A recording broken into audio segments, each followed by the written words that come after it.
जय श्री कृष्ण। राधे राधे। अक्षय तृतीया के दिन यदि साफ मन से दान किया जाता है तो उसका करोड़ों गुना फल हमें भविष्य में प्राप्त होता है। जब सुदामा कान्हा से मिलने गए थे उस दिन अक्षय तृतीया का ही दिन था। आज हम सुनेंगे कृष्ण और सुदामा की कथा।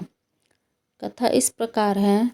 एक ब्राह्मणी थी जो बहुत गरीब निर्धन थी, भिक्षा मांगकर जीवन यापन करती थी। एक समय ऐसा आया कि 5 दिन तक उसे भिक्षा नहीं मिली। वह प्रतिदिन पानी पीकर भगवान का नाम लेकर सो जाती थी। 6वें दिन उसे भिक्षा में 2 मुट्ठी चना मिले। कुटिया पर पहुँचते पहुँचते रात हो गई।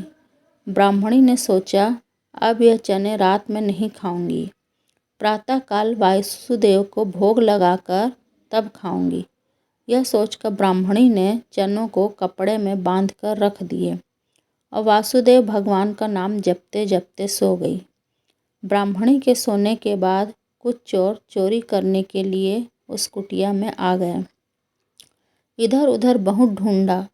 चोरों को वह चनों की बंधी पोटली मिल गई। चोरों ने समझा इसमें सोने के मोती हैं। इतने में ब्राह्मणी जाग गई और शोर मचाने लगी। गांव के सारे लोग चोर को पकड़ने के लिए दौड़े। चोर वह पोटली लेकर भागे। पकड़े जाने के डर से सारे चोर सांदीपनी मुनि के आश्रम में छिप गए। गुरु माता को लगा कि कोई आश्रम के अंदर आया है। गुरु माता देखने के लिए आगे बढ़ी।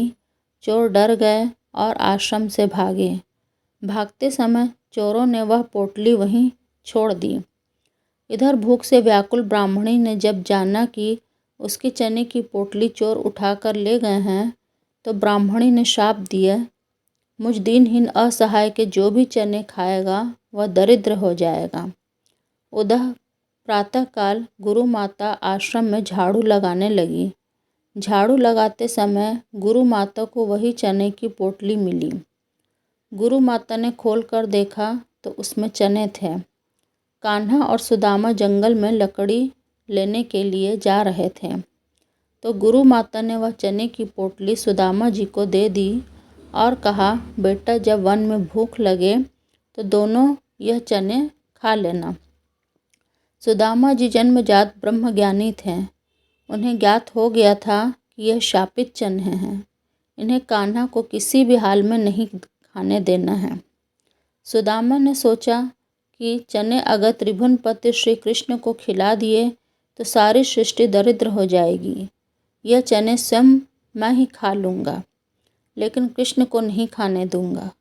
और सुदामा जी ने सारे चने खुद खा लिए।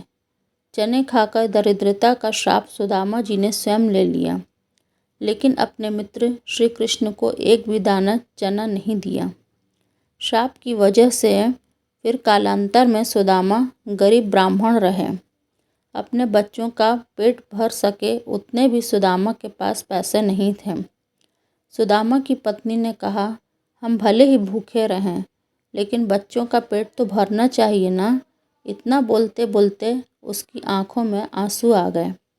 सुदामा को बहुत दुख हुआ। उन्होंने कहा, क्या कर सकते हैं, किसी के पास मांगने थोड़े ही जा सकते हैं। पत्नी ने सुदामा से कहा, आप कई बार कृष्ण जी की बातें करते हो, आपकी उनके साथ बहुत मित्रता है। ऐसा कहते हो वे द्वारका के राजा हैं, वहाँ क्यों नहीं जाते? जाइए ना, वहाँ कुछ भी मांगना नहीं पड़ेगा। सुदामा को पत्नी की बात सही लगी। सुदामा ने द्वारका जाने का निश्चय किया। पत्नी ने कहा, ठीक है, मैं कृष्ण के पास जाऊँगा, लेकिन उसके बच्चों के लिए क्या लेकर जाऊं? सुदामा की पत्नी पड़ोस से वे भुने चावल ले आई। उसके फटे हुए कपड़े में बांधकर उसकी पोटली बनाई। सुदामा उस पोटली को लेकर द्वारका जाने के लिए निकल पड़े। द्वारका देखकर सुदामा तो दंग रह गए। पूरी नगरी सोने की थी। लोग बहुत सुखी थे। सुदामा पूछते पूछते कृष्ण के महल तक पहुँचे। दरबान ने साधु जैसे लगने वाला सुदामा से पूछा, ओ भाई, यहाँ क्या काम है? सुदामा ने जवाब दिया, मुझे कृष्ण से मिलना है। वह मेरा मित्र है। अंदर जाके कहिए कि सुदामा आपसे मिलने आया है। दरबान को सुदामा के वस्त्र देखकर हंसी आई। उसने जाकर कृष्ण को बताया। सुदामा का नाम सुनते ही कृष्ण खड़े हो गए और सुदामा से मिलने दौड़े। सभी आश्चर्य से देख रहे थे, कहाँ राजा और कहाँ ये साधु। कृष्ण सुदामा को महल में ले गए। सांदीपनि ऋषि के गुरुकुल के दिनों की यादें ताज़ा हो गई। सुदामा कृष्ण की समृद्धि देखकर शर्मा गए। सुदामा पोहे की पोटली छुपाने लगे, लेकिन कृष्ण ने खींच ली। कृष्ण ने उसमें से पोहे अर्थात चावल निकाले और खाते हुए बोले, ऐसा अमृत जैसा स्वाद मुझे और कहीं नहीं मिला। बाद में दोनों खाना खाने बैठे। सोने की थाली में अच्छा भोजन परोसा गया। सुदामा का दिल भर आया। उन्हें याद आया कि घर पर बच्चों को पूरा पेट भर खाना भी नहीं मिलता है।